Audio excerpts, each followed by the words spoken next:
BRS అవినీతిపై కేంద్రం ఎందుకు జోక్యం చేసుకోవడం లేదని ప్రశ్నించారు మంత్రి అడ్లూరి లక్ష్మణ్.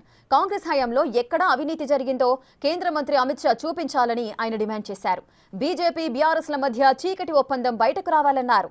18 నెలల్లో దేశంలో ఎక్కడా లేని విధంగా సంక్షేమ పథకాలు అమలు చేస్తుంటే ప్రభుత్వంపై విమర్శలు చేస్తున్నారని అడ్లూరి లక్ష్మణ్ ఆగ్రహం వ్యక్తం చేశారు.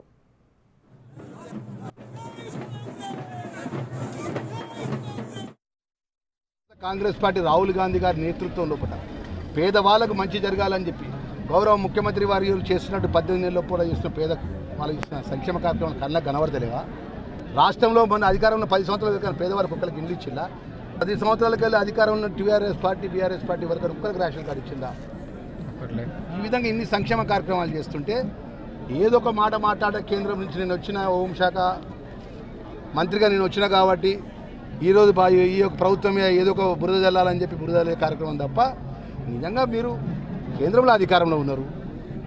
10 సంవత్సరాలు రాష్ట్రాన్ని దోచుకున్నటువంటి ఖజానా ఖాళీ చేసినటువంటి ఆర్థిక సంక్షోభం చూసినటువంటి కేసీఆర్ మీద, కేటీఆర్ మీద, హరీష్ రావు మీద, కాళేశ్వరం ఇరిగేషన్ మీద, మన ఫోన్ టాపిక్ మీద అనేక అవకతవకల మీద మీరు విచారణ జరిపించండి దమ్ముంటే. ఎక్కడ అవినీతి జరిగిందో చెప్పమనండి.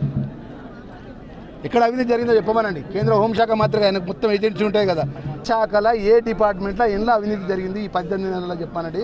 ఇలా 10 సంవత్సరాలకి వెళ్ళి రాజ్యం వెళ్ళినటువంటి టీఆర్ఎస్ పార్టీ అవకతవకలు మొత్తం పత్రికలలో అదేవిధంగా ఛానల్స్లలో ఏజెన్సీల ద్వారా నోటీసులు పంపించి ఎంక్వైరీ జరిపిస్తా అంటే మీరు ఎందుకు జోక్యం కలిగించుకుంటున్నారు? ఏంటిదో బయటికి రావాలి కదా. బీజేపీ అండ్ టీఆర్ఎస్ పార్టీ చీకటి ఒప్పందం బయటికి రావాలి కదా. మీరు ఏం పని చేసినో చెప్పమనండి.